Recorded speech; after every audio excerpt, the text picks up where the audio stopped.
El maestro José González Beitia fue el primer gobernador yucateco elegido para el periodo de 1946 a 1952, que no concluyó por enfrentarse al poder centralista y negarse a una burda imposición del entonces presidente Miguel Alemán.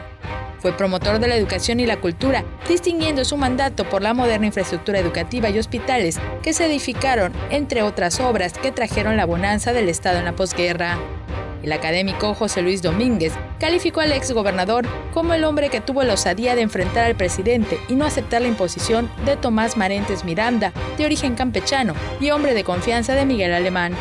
A Marentes Miranda le elaboraron su acta de nacimiento en Junucmá para convertirlo en yucateco, lo que no agradó a la gente en esos años. Cayó en la desgracia, tuvo un pecado original como gobernante.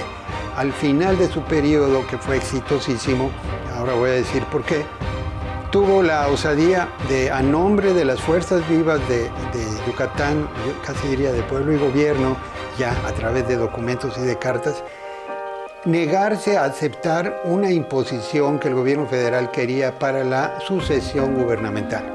Sin embargo, la imposición se efectuó y González Beitia salió del país en la noche del 15 de septiembre. Maestro González, tengo órdenes de advertirle que tiene usted protección 72 horas, usted y su familia. Después no respondo.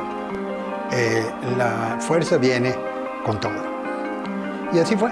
O sea, pudieron salir en un viaje que les organizaron, en donde visitaron 3 países fundamentalmente: Brasil, Argentina y Perú.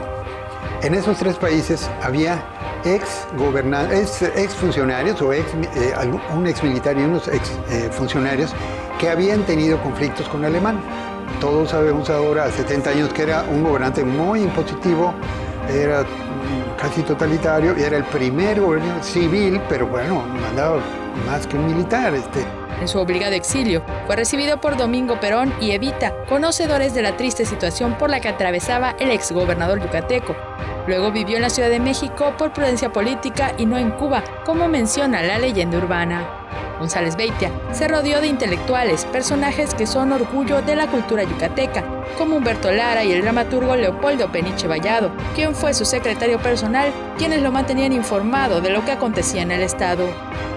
Fiel y leal colaborador suyo y además un hombre brillante en todo el sentido de la palabra, no solo para escribir teatro y hacer novelas, sino para dirimir qué solución a cada problema. González Beitia murió el 15 de septiembre de 1988, que coincidió con el 37 aniversario de su salida del estado, que gobernó de forma digna. Con imágenes de Juan Velázquez, información de Álvaro Martínez, Teleyucatán te informa. Teleyucatán te informa, lunes a viernes, 8 de la noche. Síguenos.